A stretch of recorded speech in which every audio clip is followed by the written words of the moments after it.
Hi, my name is Doc Kasama. I'm your host for Taking Ownership. This is a show by entrepreneurs for entrepreneurs.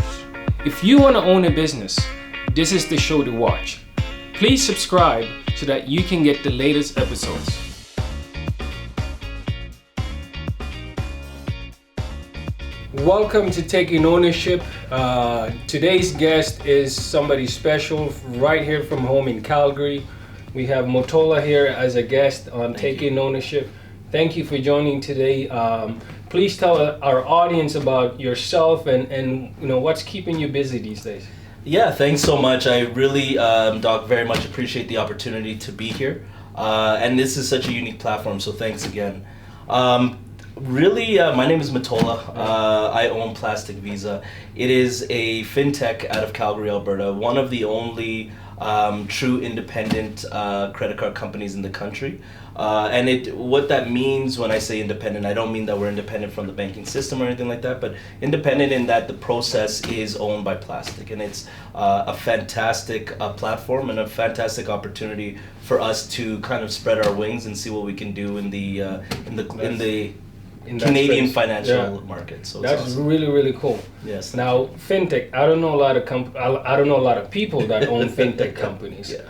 But all I'm hearing nowadays, there's a lot of movement in that fintech space, and there's a lot of excitement going on, right? That is. And so, is that something that is this something you always saw yourself doing, or how did you end up in fintech? Do you know what? I didn't start. I never thought about fintech for very many years. It's not something I was like, oh, finance. Like I'm not a coder. I can't code a line of code. If you show me a black screen with all the code, I can't do any of that. But yet you own a fintech company. But awesome. Yeah, it's very true. But what I did have was a vision, and the vision was not necessarily again with fintech, but it was a vision of what I wanted for myself and what I wanted out of my education, my career, where I wanted to go, so on and so forth. So, I bounced around a couple different industries, doing a couple different things to find something that I was passionate about, something that I loved. Okay. And when I thought about this product, and then we thought about really the team I'd have to put together, what we'd have to do, it was the challenge more than anything that drew me to this product. And it was also an opportunity because there was not only the need, which is important. And when you're going into business, there has to be a need that you're solving. That's always helpful, yeah. But it's the opportunity that I was given in order to go ahead and get it done. Now with that, is this the first business that you've owned for yourself? That's the question that our guests want to know. Because this show is for entrepreneurs, by entrepreneurs. Yeah. So we want to know, is this your first business venture? No, it's not. So I've been in business a number of different times. Right. Some of my businesses have failed, and some of them have been good, and we've moved on. And some of them are like Plastic, where it's really a longevity type of opportunity. In business, most entrepreneurs who are in Calgary and have to deal with the oil and gas cycles will know that it's never easy. Okay. Being an entrepreneur is not something that is going to be it's not going to be easy on a personal level, professional level, or on all sorts of different levels. Right. So the ones that you mentioned have succeeded and you moved on. When you say moved on, you've exited and sold the business? No, I've never really sold a business. Really, when I've moved on from a business, it's really that I've found another opportunity that can really allow me to expand what I'm doing. Okay. So what's the difference between this one? Right now, you've created a lot of success in a short amount of time with, Plastic. And so the ones previously that have not necessarily succeeded, what did that do for you, and what did you learn from that process to make this one successful?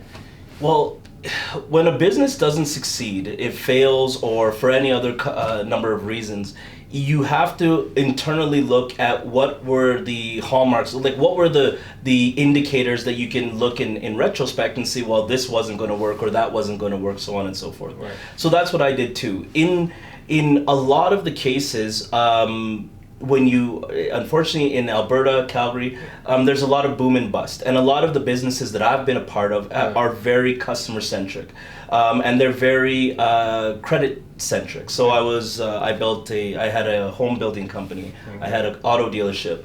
All of these are very consumer centric. So if you're going through boom time, everything's booming. Okay. There's a lot of jobs. There's a lot of energy around the economy. There's a lot of money being swashed around. The banks are lending, so on and so forth. But when you get into the bust cycle, because we're in oil and gas, all of that recedes, and it recedes quite quickly. So unfortunately, I've been caught in both the boom and the bust. Okay. So it's not always as smooth, but when you, when you find yourself in one of those bust situations, it's a situation where you're like, okay, well, what can we do to smooth this out? How are you going to make sure that the next opportunity has more legs, longevity, or other opportunities? So what's allowed you to continue from one business venture to a second when you're going through the ups and downs of owning a business? Because it can be very stressful, especially when you have employees and you have people that rely on you. What's allowed you to continue that journey? Is it based on how you were raised, or is it something you picked up along the way? What is it? It's resilience more than anything. You have to understand that in business, it's not always going to work out, but a lot of times, if you have a good model, it will work out. Right. There's a few employees that are with Plastic right now that have been with me for both of my companies. So you have transition. Obviously, you're always going to have employees come and go, but you also have longevity. You have some sort of base that you can carry on to the next project, and that's what I've tried to do in the opportunities that I've been given, and when I say opportunities I've been given, the opportunities that I've created, but also you have to work with a team. There's always a team aspect or element to what you're doing. Right. And when I've been given an opportunity for like Plastic or whatever the case is, I really focus on seeing what the fundamentals of the business are going to be about. Like, what are we trying to achieve more than anything? Obviously, we want to make money, but before you can make money, you have to have the goals setting. Okay. You have to say... With that said, what are you trying to achieve with Plastic? With Plastic, personally, I want to achieve a legacy. I wanted to achieve something for my community, the Black community, I'll be honest, that is centered around fintech, building something that is state-of-the-art, something that is really pushing the boundaries of financial literacy, financial understanding, and being at the forefront of that. That's what I want personally. But professionally, for my customers, I want them to have to be financial literate. Okay. What I've noticed, and what like I said earlier on when I was talking about the other companies that I had, is that a lot of people do not understand finances. Right. And I was in that position when I was just coming out of high school, going into university. I got a credit card, I messed it up, and for all those years, I was on the rebuilding track. Right. And it took about 10 years to get myself back into a position where I have good credit, I can qualify for good loans, good interest rates, so on and so forth, and move down that road. Which most people don't understand. They do not understand the fact that it took 10 years to build back, right, after taking a couple of hits. I mean, I think it's a noble thing that you're doing, and tremendous as far as helping people, right, get right with their credit. Yeah. Because I remember coming here as a international student from Sweden, and in school in Sweden they don't teach you about credit, right? And nor did my parents, and so nor did the university here, in Calgary. And so where do you learn this stuff? It's honestly a trial by error, and that's the problem with what's going on in the market. Our economy, our society is fundamentally based around your credit score. The three most important numbers that you're going to have throughout your whole entire life. Your social insurance number is important, but anyways, the most important is your credit score, because that's going to open or close doors to you that you would have otherwise wanted to do. If you're an entrepreneur, so I'm talking to all the entrepreneurs out there, If you're an entrepreneur and you're going to the bank because you have a great idea and you need $10,000, $20,000 to launch it, to build a website or whatever the case is, and your credit is in the dumps, it's going to be really hard for you in order to launch that business. So now you're going to be going friends and family and this and that and making deals. That is going to add more stress and more complexity to an otherwise streamlined idea. Yeah, that's really valuable information, because you've been an entrepreneur for a long time, and I've been in a position where, as a student, having a good credit was really not a priority. Yeah. And then you finish university, and it's like, okay, now I gotta have a good credit score to kind of live my life in this world, right? Yeah. And it's like you breathe air, and you pay taxes. You can't even pay taxes without credit, right? So it's the truth, and that's part of what we're trying to do at Plastic. We really want to educate our customers about credit. So we do a great spot every week called Credit Tip Tuesday, and what it talks about is just all sorts of different. It's not always about credit, but it's about finances. How, I think this week we were talking about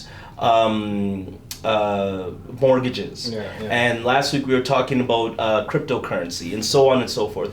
There's a whole bunch of information that is just, it's out there, but it's not streamlined at the people who need it. That's cool. The people who need it are not just people like our credit card is a secure credit card, but it's not just the people who have impacted credit that need our card. It's anybody who wants to extend credit, anybody who wants to understand their credit better, or anybody who is in a position where they just want to rebuild better. And that's really what we're focused on. We want customers to have the ability to, all the benefits of a credit card. There's no difference between our card or any other card out there. But we also want them to be educated about their credit decisions. So we're not trying to get customers to just charge. We have a lot of information that we call it card health. How much have you charged? When should you make a payment? What's the optimal time? Let's make sure. And those things are so important, right? Most people think that you pay your minimum balance and that's it, right? Exactly. And so not understanding the how the whole realm of credit works. That you have to in fact pay off the whole thing. Otherwise, it's going to determine how much credit you're going to get in the future. Exactly. And so thank you everyone for watching this episode of Taking Ownership. If you want to hear more videos about entrepreneurs from all walks of life, please subscribe and stay tuned for our next episode.